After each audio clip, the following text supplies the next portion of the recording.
하나님의 말씀은 마가복음 10장 46절에서 52절까지 말씀입니다. 마가복음 10장 46절에서 52절까지 말씀 함께 교독하도록 하겠습니다. 마가복음 10장 46절에서 52절까지입니다. 제가 먼저 읽도록 하겠습니다. 그들이 여리고에 이르렀더니 예수께서 제자들과 허다한 무리와 함께 여리고에서 나가실 때에 디메오의 아들인 맹인 거지 바디메오가 길가에 앉았다가 나사란 예수시란 말을 듣고 소리질러 이르되 다윗의 자손 예수여 나를 불쌍히 여기소서 하거늘 많은 사람이 꾸짖어 잠잠하라 하되 그가 더욱 크게 소리질러 이르되 다윗의 자손이여 나를 불쌍히 여기소서 하는지라. 예수께서 머물러 서서 그를 부르라 하시니 그들이 그 맹인을 부르며 이르되 안심하고 일어나라 그가 너를 부르신다 하매 맹인이 겉옷을 내버리고 뛰어 일어나 예수께 나아오거늘 예수께서 말씀하여 이르시되 내게 무엇을 하여 주기를 원하느냐. 맹인이 이르되 선생님이여 보기를 원하나이다. 함께 읽겠습니다. 예수께서 이르시되 가라 내 믿음이 너를 구원하였느니라 하시니 그가 곧 보게 되어 예수를 길에서 따르니라. 아멘. 안심하라 주님이 너를 부르신다. 안심하라 주님이 너를 부르신다라는 제목으로 함께 하나님의 말씀을 나누고자 합니다. 46절 말씀을 보면 제가 읽어보겠습니다. 그들이 여리고에 이르렀더니 예수께서 제자들과 허다한 무리와 함께 여리고에서 나가실 때 디메오의 아들인 맹인 거지 바디메오가 길가에 앉았다가 라고 되어 있습니다. 디메오의 아들 맹인 거지 바디메오라는 표현은 이 사건이 그저 출처를 알 수 없는 그런 사람으로부터 일어난 일이 아니라 누구나 여리고에 사는 사람이라면 누구나 알고 있는 그 사람에게 일어났던 일이라는 것을 우리에게 알려주고 있습니다. 바디메오가 맹인으로 살아간다는 것은 참으로 쉽지 않았을 것입니다. 앞이 보이지 않는 답답함과 불편함, 아침부터 길에서 앉아 있다가 구걸을 하면서 누군가가 도와주기만을 기다려야 하는 비참함과 무기력함, 저녁이 되어서야 자리를 털고 일어나는 일들, 그 일들이 하루의 일과들이 그렇게 반복되었을 것입니다. 어쩌면 매일매일 배고픔에 시달리면서 하루 한 끼 먹는 것이 기적인 것 마냥 그렇게 살았을지도 모르는 일입니다. 아침은 먹지 않아도 그리 배고픈 줄을 모르니까 다행이다 그러면서 지나갑니다. 점심은 하루 한 끼 먹으면 다행이고 저녁은 빨리 자면 배고픔을 잊을 수 있으니까 다행이다 하면서 잠을 청했을지 모릅니다. 사실 지금도 2025년이 지금도 홈리스 사람들이 식사를 한다는 것은 쉬운 일이 아니지 않겠습니까? 그런데 먹을 것이 더 풍족하지 못했던 신약 예수님의 그 시대 때에는 더 그 배고픔이 심했을 것입니다. 근데 그 배고픔보다 앞이 보이지 않는 불편함과 길을 걸어갈 때 어떤 장애물이 있을지 모른다는 불안과 두려움보다 바디메오에게 더 큰 고통을 안겨주었을 것이 분명히 있었을 것입니다. 그것은 바로 사람들이 조롱하는 말과 사람들로부터 받는 무시함과 사람을 사람으로 대하지 않고 쏟아내는 독한 말들이었을 것입니다. 없다고 무시하는 말을 하고 약하다고 괴롭히는 말을 하고 심지어는 어린이들조차 청소년들조차 찾아와서 앞이 보이지 않는 바디메오를 괴롭히거나 놀리거나 하는 일도 다반사였을 것입니다. 그래서 어쩌면 구걸하는 시간 외에는 어쩔 수 없이 먹고 살아야 되니까 구걸을 해야 하는 그 자리에 있는 것, 그 시간을 제외하고서는 대인기피증이 생겼을지도 모를 일이겠습니다. 아무도 없는 곳에서 그 쓰라린 가슴을 안고서 바닥을 뒹굴고 또 뒹굴면서 울고 또 울어보아도 다시 돌아오는 것은 대답 없는 메아리였을 것입니다. 현실을 받아들여야만 하는 냉혹한 침묵 앞에서 다시 그렇게 막대기를 부여잡고 보이지 않는 길을 더듬거리며 두드리며 구걸을 위해 길가로 나가야 했을 것입니다. 그렇게 한 5년을 살았을까요? 아니면 10년을 살았을까요? 그렇게 20년이 흘렀을지도 모르는 일입니다. 그러다 어느 날이었습니다. 무시받고 천대받던 바디메오에게도 희망이라는 것을 품어볼 수 있는 소식이 들렸습니다. 사람들이 그렇게 수근거리고 놀라움의 탄성을 바라면서 이야기를 나누던 병든 자를 치료하시고 앉은 베개를 일으키시고 소경의 눈을 뜨게 하셨던 예수님에 대한 소식을 들은 것입니다. 예수님이라면 나를 보게 하실 수 있을 거야. 예수님이시라면 나에게도 관심을 가져주실 거야. 그리고 마침내 예수님께서는 바디메오가 살고 있는 여리고에 오셨다는 소식을 듣게 된 것입니다. 그러나 이것이 웬일입니까? 그 건장한 사람들이, 앞이 잘 보이는 사람들이 모두 자기 자신들만 예수님께 몰려나가기 시작합니다. 예수님은 사람들에 의해서 둘러싸여졌고 예수님은 나를 볼 수 없는 것은 아닐까? 내가 있는지도 모르시고 지나쳐 가실 수도 있겠다는 불안감이 찾아오기 시작합니다. 갑자기 눈물이 돌기 시작합니다. 마음이 답답해지기 시작합니다. 내 평생의 일생일대의 기회가 이렇게 여기서 사라지는구나. 절망의 파도가 바디메오의 가슴을 부딪혀 왔습니다. 아무도 나를 예수님께로 인도하는 이도 없고 군중의 무리에 예수님이 둘러싸여져서 예수님은 나를 쳐다보실 수도 없겠구나. 바디메오는 결심합니다. 소리를 치자. 아무도 없는 창고에서 성벽의 구석진 곳에서 눈물로 하나님께 드렸던 그 음성으로, 그 마음으로 나는 예수님을 불러야 되겠다. 바디메오가 소리를 칩니다. 예수님, 예수님, 예수님. 다윗의 자손 예수여 나를 불쌍히 여기소서. 불쌍히 여기소서. 그렇게 눈물로 간절하게 소리를 쳤습니다. 47절 말씀입니다. 함께 읽도록 하겠습니다. 나사렛 예수시란 말을 듣고 소리질러 이르되 다윗의 자손 예수여 나를 불쌍히 여기소서 하거늘. 평소에도 험악했던 그 사람들이 이번에는 더 큰 소리로 바디메오에게 말하기 시작합니다. 잠잠하라. 평소에 고 길동 집사님, 고 오만 권사님, 저희 교회는 이런 이름 없으시죠? 네. 교만하게 내뱉었던 그 말들이 상처가 되어서 내 가슴을 후벼 팠었습니다. 그래서 여기저기로 숨어 다녔었습니다. 그러나 이제는 그러거나 말거나 내 코가 석자다. 똥개야 지서라 기차는 달린다. 나는 주님 만나야 한다. 나는 주님 없이는 안 된다. 주님만이 나를 도우실 자다. 소리를 치기 시작합니다. 그런데 사람들이요,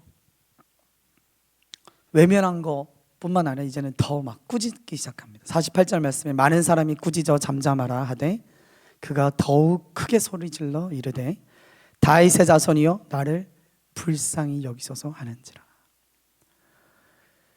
바디메오는 평소에는 그렇게 그 사람들이 두려웠었습니다. 사람들의 조롱소리가 이제는 귀에 들리지 않습니다. 아랑곳하지도 않고 더 큰 소리로 주님을 찾고 있는 것입니다. 우리 성도님들 한번 네 주여라고 한번 외쳐보시겠어요? 같이 한번 절 따서 오늘 한번 바디메오가 되시는 겁니다. 한번 바디메오가 돼서 주여라고 한번 외쳐보실까요? 한번 외쳐보겠습니다. 주여! 네, 한 번 더 하겠습니다.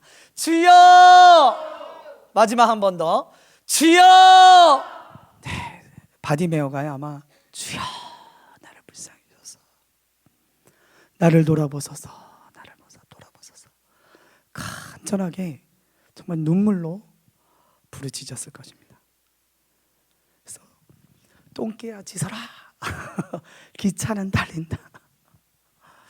우리도 바디메오처럼 의미 없는 소리, 내 영혼을 망하게 하는 허망한 소리에 귀를 기울이지 말고 주님의 음성에 귀를 기울이시기를 주님의 이름으로 축원을 합니다. 어찌나 바디메오가 간절하게 외쳤던지 아마 손이 덜덜덜덜 떨렸을 것 같아요. 왜냐하면 진정시켰다고 되어 있거든요. 손을 팍 떨고 이렇게 끝나고는구나, 이렇게 주님이 떠나시면 어떡하시지, 그러면서 목소리도 떨리고 몸도 막, 사람이 너무 막 긴장을 하거나 너무 마음이 가라앉지 않으면 이렇게 몸이 떨리기 마련이지 않습니까? 그래서 몸도 막 떨렸을 거예요. 그때 49절 말씀에 예수님께서 대답하십니다. 제가 읽겠습니다. 예수께서 머물러 서서 그를 부르라 하시니 그들이 그 맹인을 부르며 이르되 안심하고 일어나라, 그가 너를 부르신다 하매. 안심하십시오. 주님이 당신을 부르고 계십니다. 주님이 당신을 부르고 계십니다. 다시 한번 해보셨으면 좋겠어요. 우리 성도님들 이름을 부르시면서요, 저는 문수야 하겠습니다. 문수야, 안심하라, 주님이 너를 부르신다. 한번 제가 선창하며 같이 한번 따라해 보실까요? 문수야. 네, 성도님들 이름을 부르시면 됩니다. 문수야, 안심하라, 주님이 너를 부르신다. 아멘. 이것이 그냥 한번 따라해 본 것이 아니라 주님이 우리 성도님들 한 분 한 분을 부르고 계신 줄을 믿으시기 바랍니다. 50절 말씀에 맹인이 겉옷을 내버리고 뛰어 일어나 예수께 나아오거늘 되어 있습니다. 맹인에게 있어서 이 겉옷이라는 것은 우리에게 있어서는 아무렇지도 않고 소중하지 않은 것입니다. 그러나 앞이 보이지 않는 구걸을 해야 하는 맹인에게 있어서는 이 겉옷이라는 것은요, 너무너무 소중한 것입니다. 겉옷을 내버렸다는 것은 내가 의지하던 것을 내려놓고 예수님께 맹인이, 앞도 보이지 않는 맹인이 음성을 듣고 그 음성을 향해 뛰어 나갔다라고 되어 있는 것입니다. 구약 시대나 예수님의 시대나 겉옷이라는 것은 매우 소중합니다. 신명기 24장 12절과 13절 말씀에도 이 겉옷에 대해서, 그 옷에 대해서 이렇게 나옵니다. 12절 말씀에 그가 가난한 자이면 너는 그의 전당물을 가지고 자지 말고, 13절입니다. 해질 때에 그 전당물을 반드시 그에게 돌려줄 것이라. 그리하면 그가 그 옷을 입고 자며 너를 위하여 축복하리니 그 일이 내 하나님 여호와 앞에서 내 공의로움이 되리라. 하나님이 너가 참 의로운 일을 했구나라고 여기실 정도로 그 겉옷이요, 거린에게는 매우 소중한 것입니다. 근데 그것을 내려놓고 내버리고 예수께로 뛰어갔더라. 51절에 예수님께 그렇게 뛰어나갔던 바디메오를 향해서 예수님께서 말씀하십니다. 51절 말씀입니다. 함께 읽겠습니다. 시작. 예수께서 말씀하여 이르시되 내게 무엇을 하여 주기를 원하느냐. 맹인이 이르되 선생님이여 보기를 원하나이다. 보기를 원하나이다. 이렇게 대답합니다. 예수님께서는 이미 사실은 알고 계셨습니다. 바디메오에게 무엇이 필요한지도 알고 계셨고 바디메오가 무엇을 대답할지도 알고 계셨습니다. 그러나 예수님께서는 우리에게 묻고 계시는 것입니다. 내게 무엇을 하여 주기를 원하느냐. 하나님은 우리가 하나님께 구하는 삶을 살기를 원하십니다. 그의 입술을 열어 구하라고 하시는 것입니다. 에스겔서 36장 37절 말씀에 보면 이스라엘 족속들을 하나님께서 회복시키실 것을 말씀하십니다. 그러나 하나님께서 회복시키시기로 한다 작정하시고 예정하셨다 할지라도 너희가 내게 구하여야 할지니라, 이렇게 말씀하고 있습니다. 에스겔서 36장 37절 말씀입니다. 제가 읽겠습니다. 주 여호와께서 이같이 말씀하셨느니라. 그래도 이스라엘 족속에 이같이 자기들에게 이루어 주기를 내게 구하여야 할지라. 내가 그들의 수요를 양떼같이 많아지게 하되. 하나님께서는 그 앞절 말씀에 보면 하나님의 큰 이름을 위하여 나의 큰 이름을 내가 거룩하게 할지라 라고 말씀하십니다. 하나님께서 하나님의 큰 이름을 위하여 스스로 일하실 것인데, 그래서 이런 회복들이 일어난다고 할지라도 이것을 위해서 이스라엘 백성들이 기도해야 할 것이다, 이래서 말씀하고 계시는 것입니다. 그러므로 우리는 구하여야 합니다. 하나님께 기도하여야 할 줄로 믿습니다. 51절 말씀에 예수님께서 말씀하여 이르시되 내게 무엇을 하여 주기를 원하느냐 맹인이 이르되 선생님이여 보기를 원하나이다. 이렇게 바디메오의 입에서 간구하는 그 고백이 나오기까지 예수님께서는 기적을 일으키지 않으시는 것입니다. 기다리시는 것입니다. 그때를 기다리시는 것입니다. 그러므로 우리는 하나님을 향하여 하나님 나를 불쌍히 여겨달라고 기도하고 하나님 믿음을 다해서 주님 앞에 나아가야 되는 줄로 믿습니다. 시편 118편 8절 9절 그 다음에 14절 말씀에 여호와께 피하는 것이 사람을 신뢰하는 것보다 나으며 여호와께 피하는 것이 고관들을 신뢰하는 것보다 낫도다. 여호와는 나의 능력과 찬송이시오 나의 구원이 되셨도다. 52절 마가복음 10장 52절 말씀입니다. 예수께서 이르시되 가라 내 믿음이 너를 구원하였느니라 하시니 그가 곧 보게 되어 예수를 길에서 따르니라. 예수님께서는요 이렇게 얘기하십니다. 구하는 거 눈이 뜨여지기를 구하는 바디메오에게 믿음부터 얘기하시는 것입니다. 믿음이 너를 구원하였다. 그러자 예수를 보게 되어 예수를 따르게 되었던 것입니다. 예수님은 이것을 믿음이라고 말씀하십니다. 사람들의 비웃음 속에서 하나님께 나가는 것, 예배의 자리를 지키는 것이 믿음과 무슨 상관이 있나이까?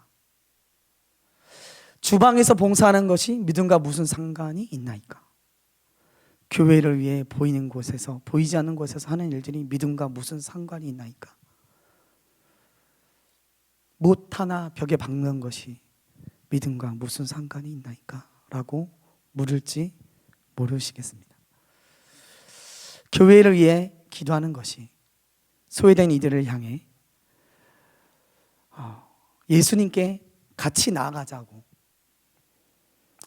권하는 그 말 한마디가 믿음과 무슨 상관이 있겠습니까? 그러나 주님이 말씀하십니다. 가라 내 믿음이 너를 구원하였느니라 라고 말입니다.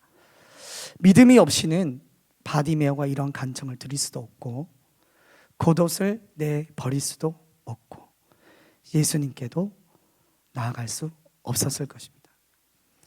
믿음이 없이는 할 수 없는 일들이기 때문에 주님은 그 속에서 일하는 믿음을 보셨다고 말씀하시는 것입니다.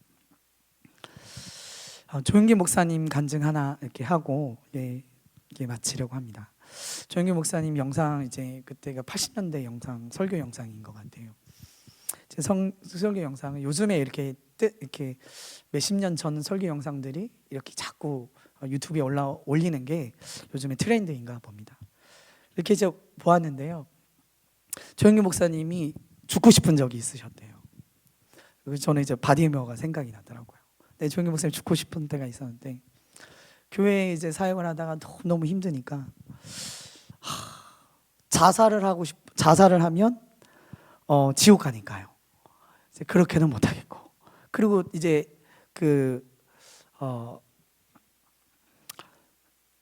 천막교회였었대요. 천막교회에 있는데 그 근처에 다리가 있었대요. 다리 밑에 가서 다리야 무너져라, 다리야 무너져라, 다리야 무너져라, 다리야 무너져라 이렇게 소리를 지셨대요. 다리가 안 무너지더래요. 그런데도 다리가 무너져서 차라리 내가 죽어서 그냥 천국에 주님 옆에 갔으면 하고 싶을 정도로 그렇게 그냥 힘든 시간이 있었대요. 그래서 다리한테 가서 무너져라 해도 안 무너지고, 그래서 그 천막교회에서 5시간씩 앉아서 기도하고 눈물로 기도하고 하나님 도와달라고 또 기도하고 또 기도하고 하셨을 때 하나님께서 때가 됐을 때 그 터널을 통과하게 하셔서 찬란한 빛을 경험하게 하셨다는 겁니다. 우리는 5시간씩은 기도는 못하더라도 하루에 한 번이라도 시간을 좀 정해놓고 하나님께 기도하고 하나님께 정말 하나님의 도움을 구할 수 있기를 바랍니다. 바디메오는 아마 저 혼자 생각에 사람들의 눈을 피해서 그 정말 보이지 않는 성 구석이나 성곽의 구석이나 다른 곳에 가서서 아마 기도했을 것 같아요. 하나님 나 좀 도와달라고. 하나님 나에게 힘을 달라고 기도했을 것 같습니다. 우리 성도님들도 시간을 정해놓고 기도하시고 기도로 이겨내셔서 주님도 때로는 울기도 하셨네. 주님도 눈물이 나실 때가 있으셨던 것 같아요. 우리가 때론 눈물 나고 힘든 일이 있을 때 그리고 기쁠 때에도 기도의 자리를 지키고 믿음으로 승리하실 수 있기를 주님의 이름으로 축원을 드립니다. 기도하겠습니다.